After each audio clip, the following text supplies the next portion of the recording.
Hi everybody, I'm Brittany Powers and this is my Module 1 assignment for EDL 851.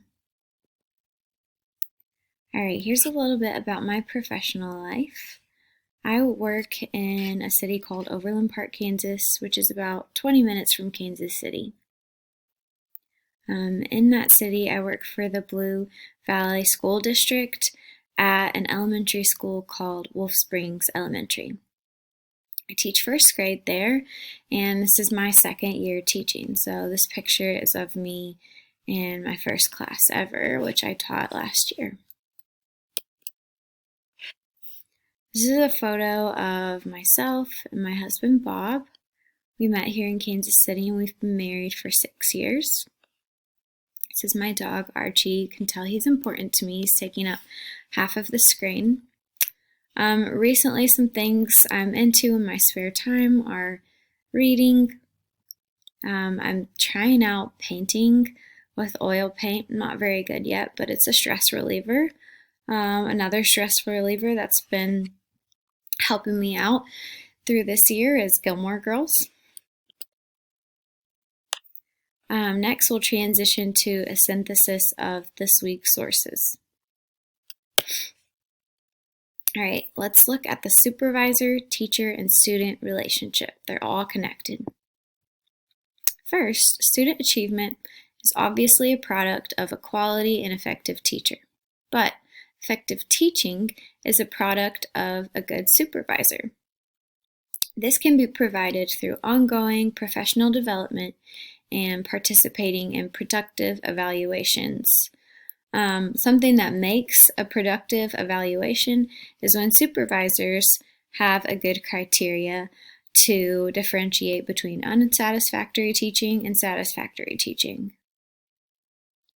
I thought this quote was really good to add. Well under half of all teachers receive continuous professional development, mentoring, or coaching, or engage in peer observation as a result of evaluation. The text also mentioned that very, very few teachers actually receive an unsatisfactory report, and I do think that's due to the criteria that supervisors are provided with by policymakers, and I just wonder if that criteria was a little bit more specific, if supervisors would feel more confident and clear on providing more specific feedback for improvement for teachers. And then last, supervisors can offer meaningful support to staff to positively impact their mental health. So teachers' mental health can be directly impacted by the relationship and ongoing conversations that they're having with their supervisor. So here are some strategies for retaining and developing quality teachers. The first one is connection. Next is regular mentoring with the principal, which also leads back to connection. Supervisors in schools can also invest financially in teachers. This makes a huge difference if they're compensated fairly, if they're getting annual raises, and if they're being invested in by means of professional development. Another strategy would be connection opportunities for new teachers and students outside of their classroom. So like if a student is having a baseball game and the teacher attends, or maybe there's a community event where lots of students are going to be involved and the teacher is attending that event. It just helps the students feel more connected, but also makes the teacher feel more connected and involved and a part of the community. Another strategy for retaining and developing quality teachers would be taking care of their mental health and personal well-being and just prioritizing those things. So some ways to do this would be to create calm spaces within the school, create support systems among staff members, do regular check-ins on your staff members, and then model and teach healthy work and home boundaries so that people aren't getting burnt out very quickly. The last would be work at building a positive school culture where everyone is supporting each other. A supervisor can only do so much connecting, but if you create and establish that culture where people are checking in on each other, it will help teachers all feel connected and supported by someone, and hopefully help eliminate that feeling of loneliness and isolation among staff members. So some ways you can do this will be to promote transparency. One of the best ways to help people be honest is to show them that you're not afraid to be honest. You can encourage mindfulness, encouraging and supporting healthy lifestyles. So again, modeling that is a great way to do it, and then just offering advice where appropriate.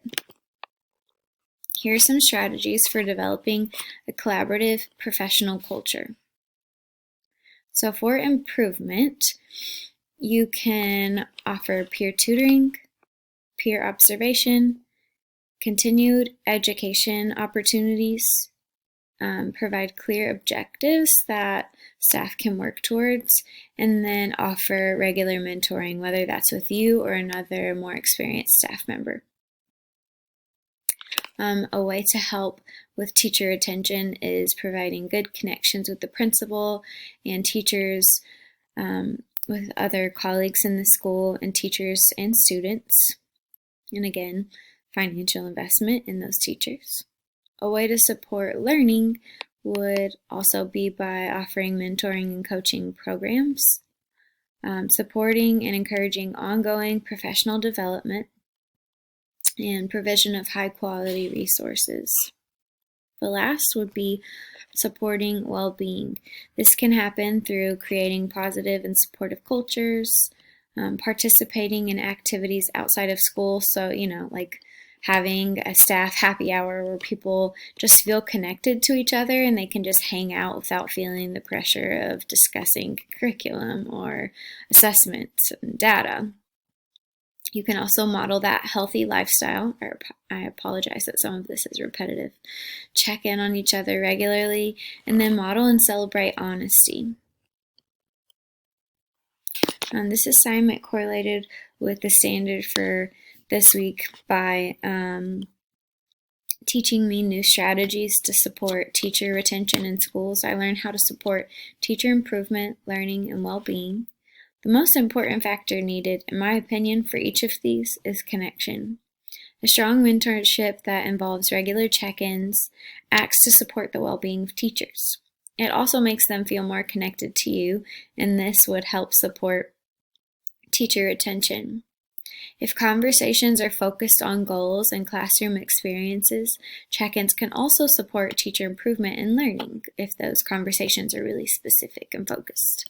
When teachers reflect on classroom experience, it can help leaders identify some next steps for their improvement. This can involve maybe recommending a peer observation, exposing that staff member to new resources that could help them improve in a specific area of their practice. So maybe, hey, read this book or watch this video or try this unit. This assignment was relevant because it affirmed my belief that maintaining strong connections is a vital part of any organization. I now understand that supporting the well-being of teachers also means that you support the success of students. While it is important to hold this sentiment, the ideals are not enough. I recognize that actionable steps must also be taken to support teacher well-being. This can't fully happen without a positive culture that values honesty and regular conversations. And last is my reflection. I believe that this assignment will help me to lead others in the future by helping me value connection. I will make this value connection and mental health some of my highest priorities in my work. Neglecting mental health is easy to do amidst the busyness of personal life, but especially school life. However, we must value it if we aspire to be healthy and work in a positive environment. Happy teachers creates a happy school. I will also work to model transparency. Being honest is an effective way to help others feel empowered to also be honest. Last, I will make sure to let staff members have opportunities to get to know each other and make sure that new staff members are facilitated in building those connections during that first year. Here are my references, and I appreciate you watching.